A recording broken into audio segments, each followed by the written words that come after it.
Hi, what have I got for you today then? Well, still on the hybrid here. A bit of a show around how I managed to get away with grossly overloading the back axle of a Range Rover, massively overloading the chassis, and a bit of a history about what went into the back end of this thing to enable it to lift rally cars and winch stuff. Also, I found a nasty hole inside the chassis. So that's going to need some welding, and if we get all that done, we'll take it out for a little test run around the woods, let you hear what it sounds like. Okay, so first of all, when I built this vehicle and then rebuilt it many years later, I wasn't really sure what I was going to be using it for, but I was getting into motorsport recovery. So I designed it with toolboxes in the rear, not the ones you've got here, and a crane on a trailer, basically a tow dolly. Because that's what many people used then. That gave me the flexibility of using the dolly for rallies, and then when I was just running the vehicle normally, I could use it like a normal Land Rover. And I did that successfully for a few years, and then I had a bit of a scary moment coming home from the Snowman rally one winter, going over the Lecht, which is a real steep pass not far from here with a ski centre at the top. It was snowing. One of my friends had already damaged the back of his Land Rover with a dolly jackknifing into it with ice, and I barely got over that hill, and it just occurred to me that if I hadn't got over that hill and I'd started sliding backwards, it would have been a real mess with me jackknifing into the tow dolly. So I decided to put a crane in the back of this. Everybody said, don't do it, you'll ruin your Land Rover, because it was a pretty cool looking vehicle. However, with the help of my son and my friend, we went and picked up a crane, an old Harvey Frost crane down in Yorkshire, hacked it to bits, put it back together again, and what became as Crane Week took place, which was me basically being off work for a week and working from about 8 o'clock in the morning till 9 o'clock at night. Someone was asking earlier about, do I upset my neighbours? But thankfully they were all out gardening that week, so it wasn't too bad, and we got most of it done within a week. And design as you go was the main strategy with that. So let's have a look at the crane subframe first, and I'll show you how it's attached to the chassis. So this frame is made from angle, 10mm by 10mm, and you can see there's 2 bolts on the back at each side, and at the front there's a bolt there, and there's another one under the winch, and the same at the other side and under the winch. 2 eyes for the crane boom, another 2 eyes there, and there for the upright of the crane. Now if we go underneath, at the back you can see I've welded on a bracket, and that's what these bolts go through to. It's an L-shaped bracket, so they're under there. It's attached to the rear cross member, so that's taking the weight of the crane at the rear.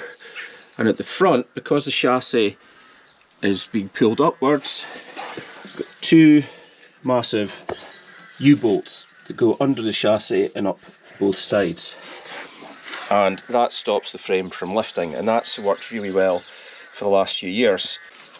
Then we come to the rear suspension. The front suspension is pretty standard. I think it's a 2-inch lift, slightly uprated for the weight of the winch.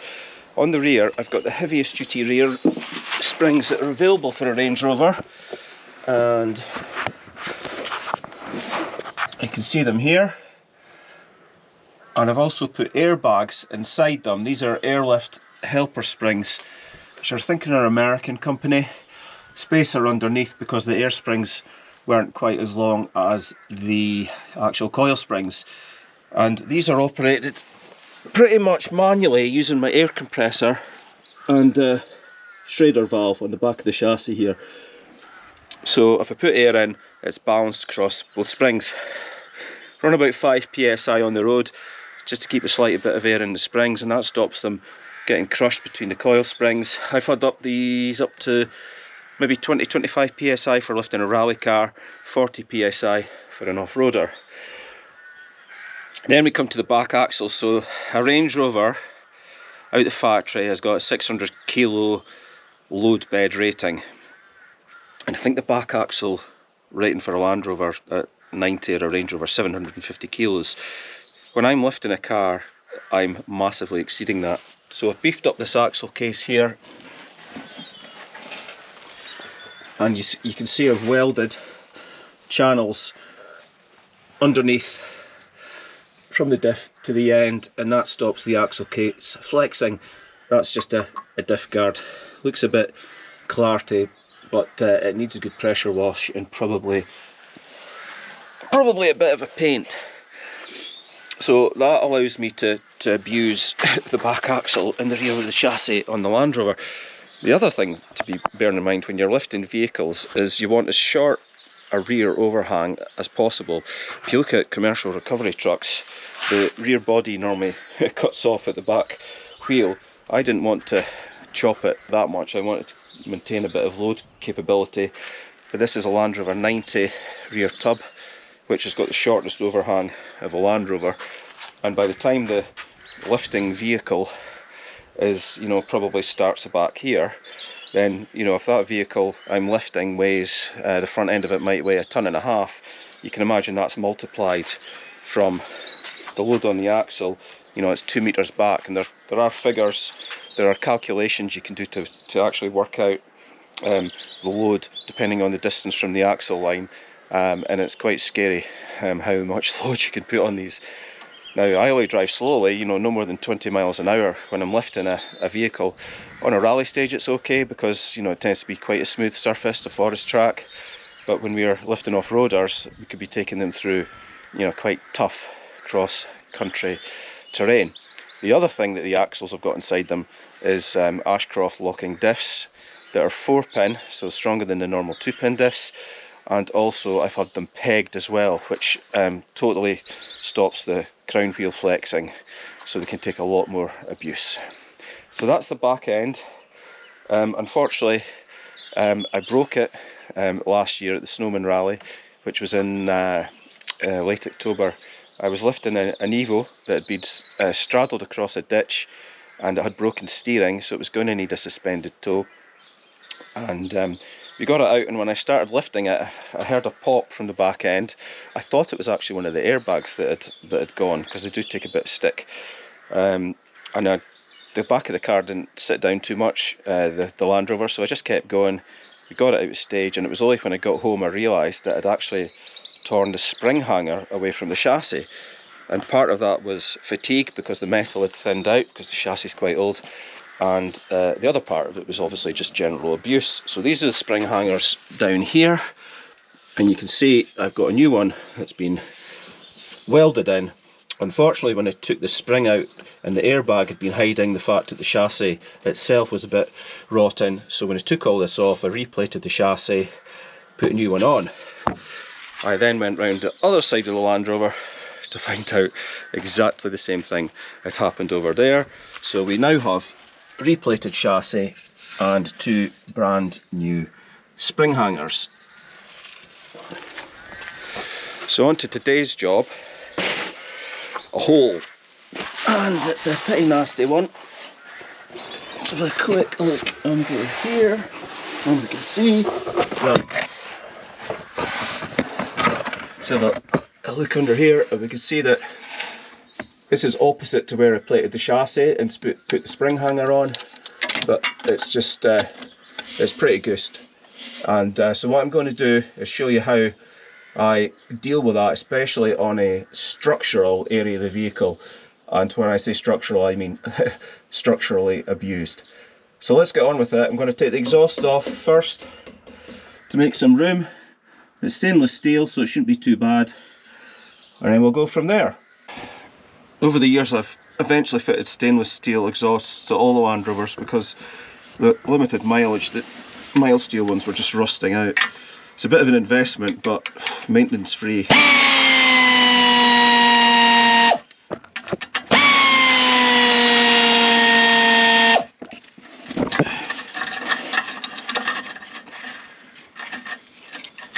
The rear section of this tailpipe is actually bolted directly to the rear cross member. It was on rubber mounts, but they were never lasting any length of time. So I'll get down there now.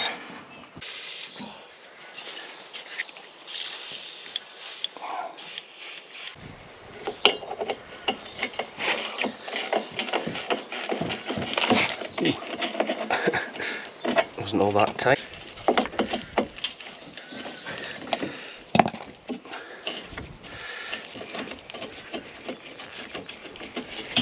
Neither does this one.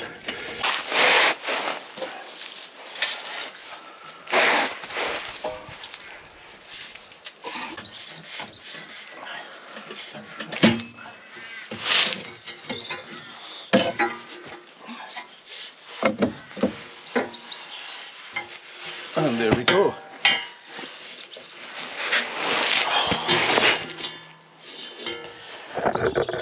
I'm not going to lie and say that was easy, but once I actually sprayed a little bit of WD-40 up inside it, it came apart in 2 seconds. Right, we could really get access to that mess now. I'm hoping I don't have to take the U-bolts off for the crane.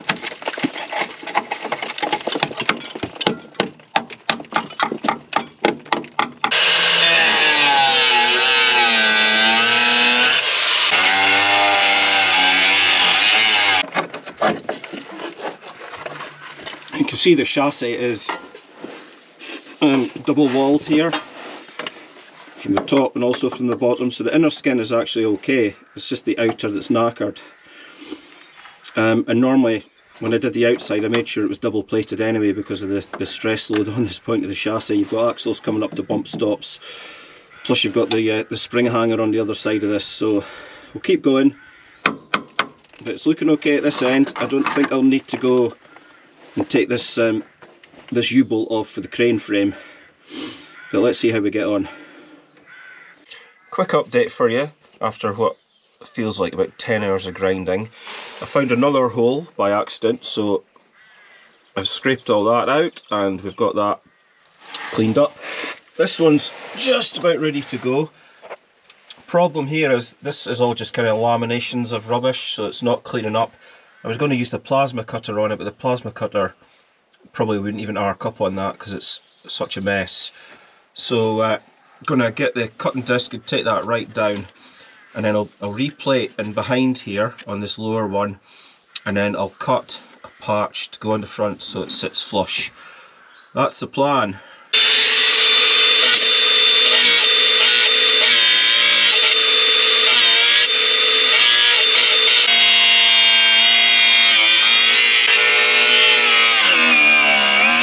Now that I finally seem to be getting somewhere, we'll commence the CAD, cardboard aided design. So initially I'm going to make sure I've got enough plate behind each side of this, and then we'll cut out the shape to get on the front. Might need to do a bit more grinding, but I'm convinced I've got good steel all the way around. The steel I'm using is actually just about 4mm. I think the original Land Rover chassis plate's about 2.7, so it's going to be pretty strong. Got myself some steel here. This was an 8x4 sheet of steel I bought a long time ago, and I actually bought a new sheet when I was building Bruce Almighty, but I haven't started it yet. So I'm just, there we go, try and get a corner of that, trace out this.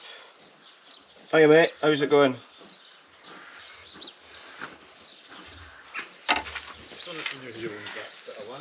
Sorry for the interruption. That chap wanted to know who owned the land next door that's got a pole on it that services the electricity, the telecoms and the street lighting for the village, because they're looking at putting in fibre broadband, which is superb. 150 meg to the house. Currently we're on 2 meg copper wire from about 4 miles away. So that'll help me upload YouTube videos that at the minute take about 8 hours to upload a half-hour video. Right.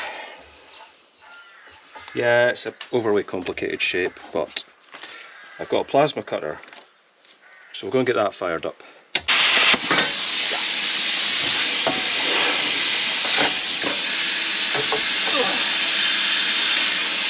I'm Mr. Wobbly with the plasma cutter, but that's not too bad.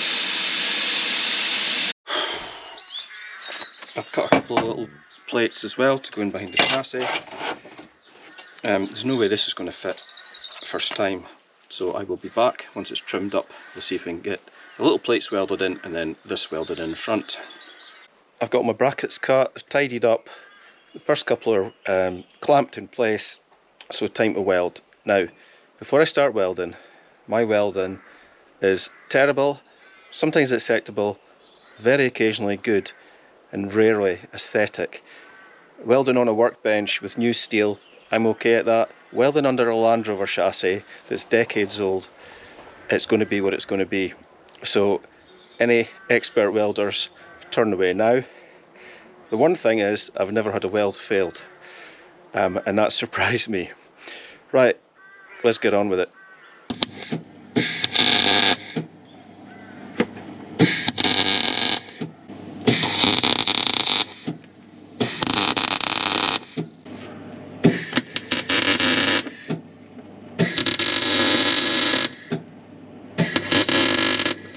I've got the plates tacked in, well, almost seamed in. Now I'll need to just grind back the weld a little bit to tidy it up. Need to take a weld down here, and then we'll bash it about a bit and refit the cover plate, and it won't fit, so I'll have to grind it again. Okay, we've got this thing clamped on.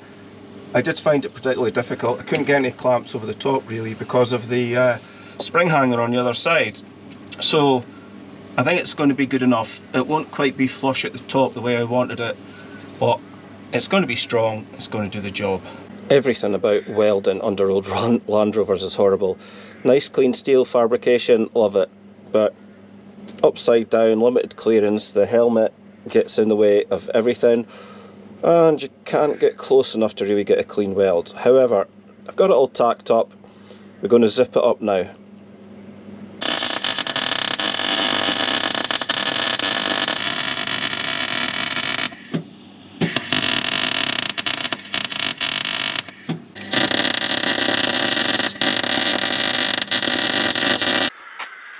Somebody needs to explain to me how, with a brand new pair of goggles straight out the packet, I can get a huge piece of grit in my eye. I just have to put the garden hose on my head to get rid of it. Oh, it's so painful. Anyway, where are we at? Plated the chassis, grind it down to paint it, tacked on the plate on the cross member, and found another wee hole, so I'm waiting to make a plate for that. It's like this chassis is seriously turning into Swiss cheese, but I think when that's done, that'll be it.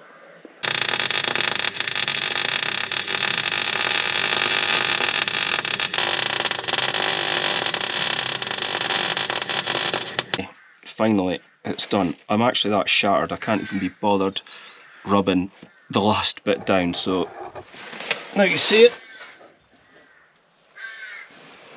And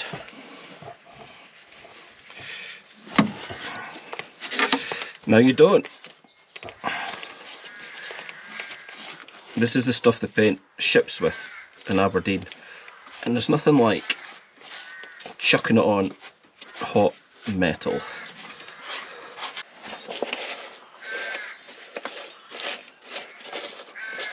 It's very fast drying, and I've got a nice black gloss top coat to go with it.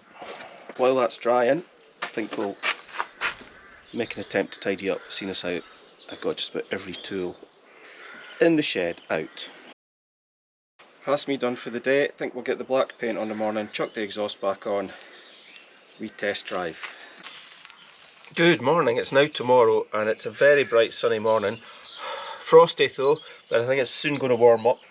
No boiler suit today. I didn't even get in the house yesterday.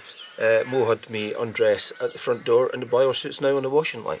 So the grey paint seems to be successful. Well, it's covered, and I'm going to slap some black on and then leave it to dry and then whack the exhaust on. Now I've got a huge tin of Hammerite here, not because Hammerite's my favourite paint for chassis, but because it was cheap and it'll do the job. And to be honest with you, this chassis, it's not pristine, so anything that's going to cover it will do the job. I'm actually at this stage looking around this back end of this chassis. If it does start to go in other places like the cross member, etc., then I'm seriously thinking to put a rear quarter chassis on it, but hopefully we'll get another year or two out of it. Right, we'll get this paint slabbered on and we'll get this thing put back together and take it for a little off-road test drive. That's that done, and because paintbrushes are cheaper than paint thinners, this is going straight in the bin. Now I could chance putting the exhaust on now, but knowing me, I'll end up getting covered in paint, so I'm going to leave it for an hour or two. Hopefully the sun will come out and get things drying a bit quicker. Copper slip. It's good for a couple of 100 degrees Celsius, and this is after the back box of the exhaust, well, the only box on the exhaust, so it will help aid disassembly in the future. Not that we'll ever need to take it apart again.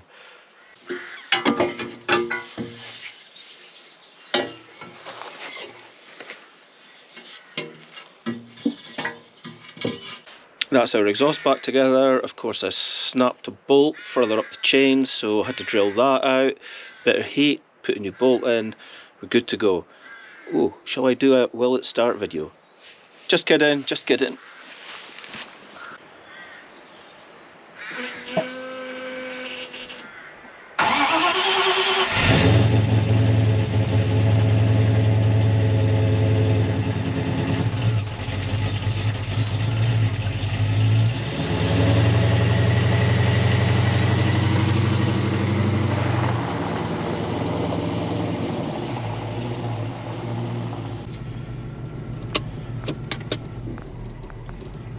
Let's have a wee trundle through the woods.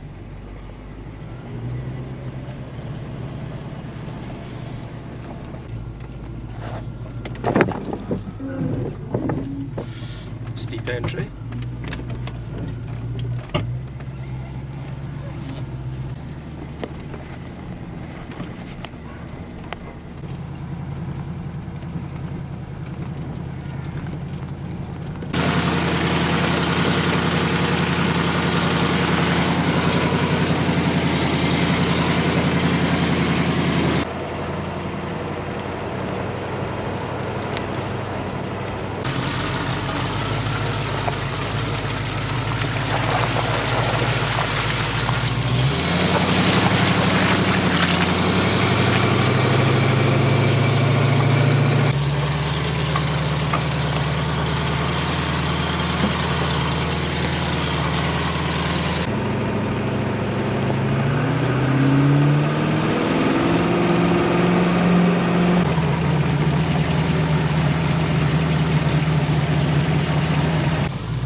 So I'm glad I've got this vehicle finished now, because it's time to get on with Bruce, the 6x6. The next video is going to be the build so far. See you then.